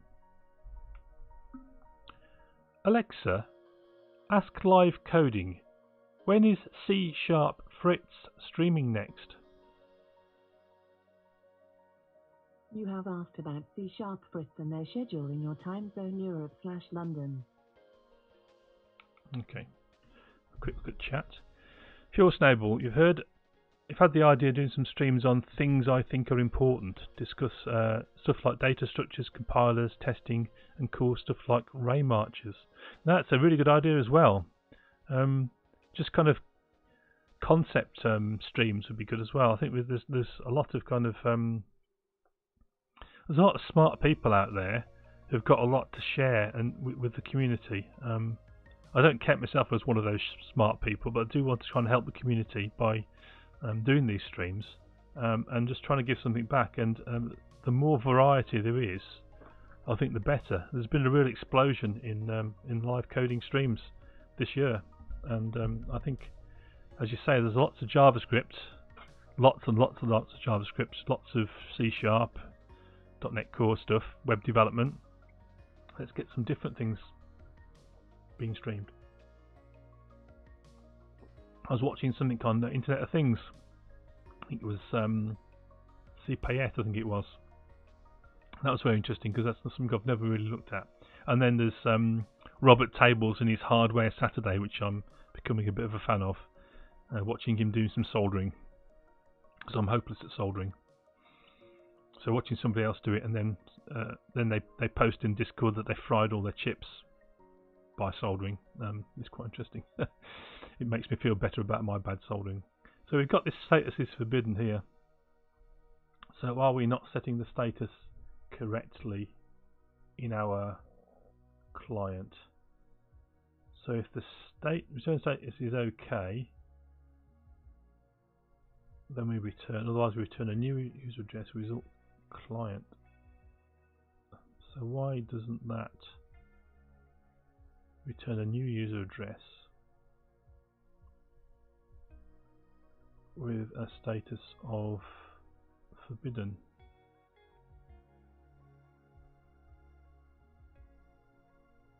One would have thought it should, shouldn't it, really? So if the status that comes back from this call is forbidden, then say this. Oh, we haven't returned. We need to return a response. That's what it is. So I'm being a fool as usual. So Coded Beard, my biggest problem is most of the stuff I work on or with is either proprietary or requires a large company to even be relevant. Yeah, I know what you mean. One of the things I would like to stream is Dynamics 365 development, but there are some limitations what I can do. I'm going to have to. I'm not sure I can get a cloud version because I think that's software as a service, and that's going to be too expensive. So I'm going to have to create a VM and have an on-premise D365 instance. But then I wonder how many of the devs out there that watch coding streams are going to be interested in writing plugins for D365.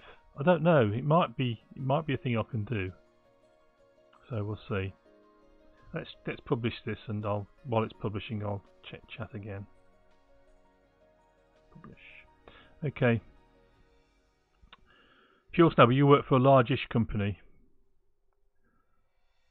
So yes, so there are a number of people who do work for large organisations. So sharing ideas and concepts relevant to large organisations, such as things like full DevOps pipelines that do all the gated stuff would be interesting.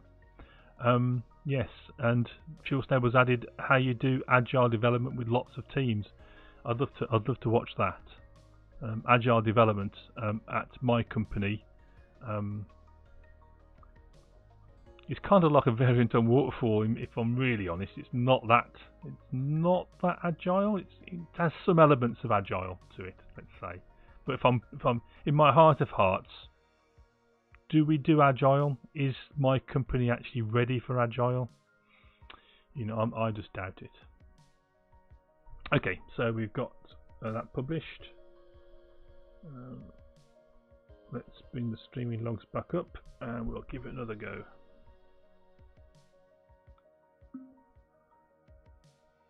Alexa, ask live coding, when is Fuel Snable streaming next?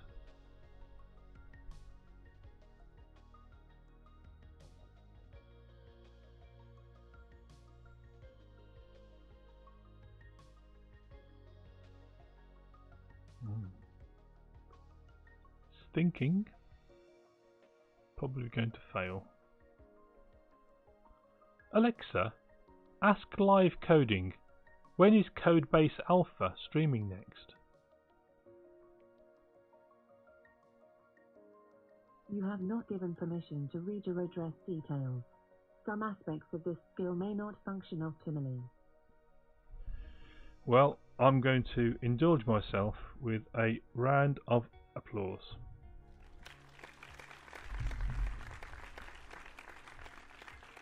And I'm also going to say that the fact that that worked is inconceivable. Yeah. Yes, that's wonderful. So you can see that no need did we intercept the fact that they hadn't set up their permissions for device to read the address. We did create a skill card, and here it is on the screen. Please grant permissions for this skill. Allow skill full postal address configured on your Alexa device. So it's required for additional features. So yes, it did do what I wanted. That's excellent. So what we'll do is I'm going to go just take this off screen. I'm a bit paranoid about it showing things that it shouldn't do. I'm just going to go to my skill on the dev skills, and I'm going to grant permission for it to read my address.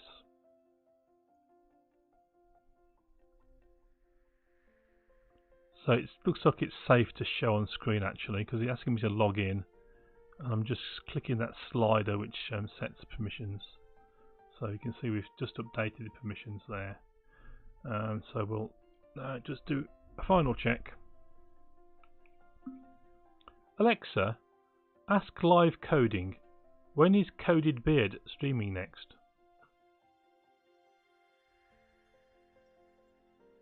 You have asked about Coded Beard and their schedule in your Timezone Europe / London in _user address.city.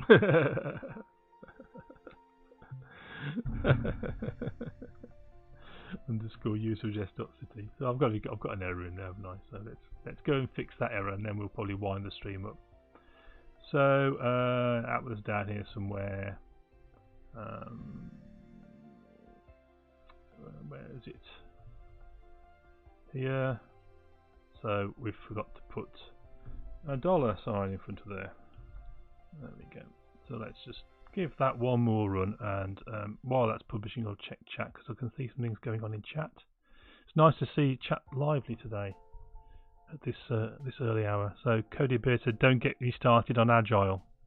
Yes, if you have the same experience that Agile tends to devolve into waterfall, unless you've got people there who really know Agile and push it hard and keep everyone in line on it.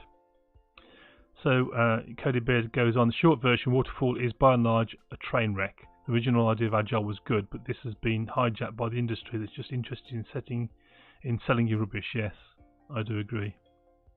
So Fuel Snable said, it's a good topic for a stream, going to the roots of ideas like waterfall.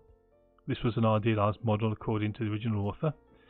Yes, and that would be really interesting as well. And then analysing the history of Agile and really what it takes to implement Agile.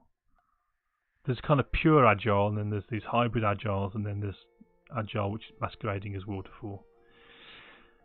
Big ball of mud has been more interesting than most believe. Big ball of mud. What's that, Fuel Snable? I've not come across that expression. Okay, so let's try this once more.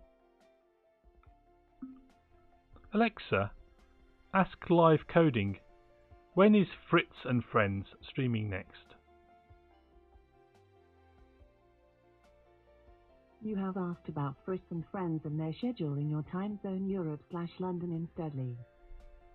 So there we are with some success. So I think what we're going to do with that is I'm going to push that code to GitHub. So if you want to check out the code on GitHub, just the GitHub command will give you my link, so it's github.com/smb. This is episode 10 that we've done. So double figures for Codebase Alpha. That's I'm pleased. I'll say very pleased. So we'll push that up to GitHub, or we'll commit here, and then we'll push it to GitHub. So it'll all be there if you want to have a look. Do feel free to have a look, to create PRs if you want to. Whatever you want to do with that code, it's all public property now. I was going to do a bit of refactoring, as I say, but we'll save that till the next stream. I'm debating whether the next stream will be an Alexa skill stream. We may have a little kind of a pause, try and let the Dev Streams project catch up a bit, but I may still carry on with Alexa. I haven't quite decided yet exactly what the next stream is going to be, but it'll either be continuing coding our library, or it'll be just a brief breakaway and do something else. So just our traditional ending to the stream is look at the launches command. If you were with me on Monday, you'll know what this has got to say. So if you check chat, you'll see that this is SpaceX launches. We've got to do some work on the bot to actually make this so that you can ask for things like ULA launches or ESA launches, but currently it's only SpaceX. So Falcon Heavy, Arabsat 6A, April the 7th. Unfortunately, it's 10:30 in the evening, according to that information coming back from Launch Library, which is a bit late, but I'm going to stay up for it, because actually that's going to be even later, isn't it? Because we're going to be in daylight saving by then, so that'll be 11:30. So maybe I won't be staying up for it, but that's going to be spectacular. At least it should be daylight in the US. And then there is the Starlink launch in May. So this is the broadband satellites constellation that SpaceX are launching. So this is going to be the first of that in that constellation of satellites. I think there's going to be thousands in the end. There's another Falcon Heavy launch for STP-2 for the US Air Force in June some point. It says June the 1st, but that tends to mean sometime in June. And then the really exciting stuff is SpaceX Demo Mission 2, which will be a crewed launch of Dragon 2 and Falcon 9 up to the space station. So that should be absolutely fantastic. With that done, let's see who we can raid. So let's bring up Twitch, and we'll see who is streaming that we can raid. Oh, it looks like Mark Miller. Mark Miller's Clarkio. And we've got InstaFluff. So does anyone have a preference? We've got a choice of Code Rushed, Clarko, or InstaFluff to raid. Kind of leaning towards raiding Code Rushed, to be honest, because his stream is frankly astonishing, really, what he does. It's amazing. So I think we're going to raid Code Rushed. So do make yourself known over at Code Rush's stream. We're going to press the raid button now. So thanks very much for watching. I'm really pleased with the viewership. It's been much more than I expected for this time slot. And I'll see you next Monday, unless there's a bonus stream. So as I say, click the follow button or follow me on Twitter for news of bonus streams. And I'll see you soon. Bye bye.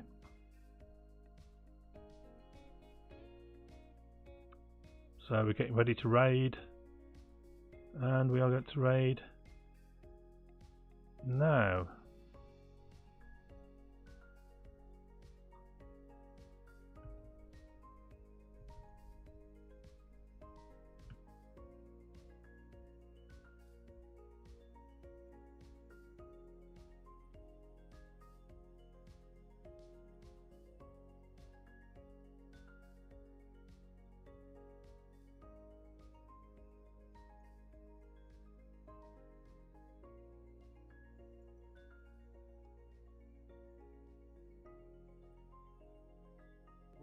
say if it's not null, then we're going to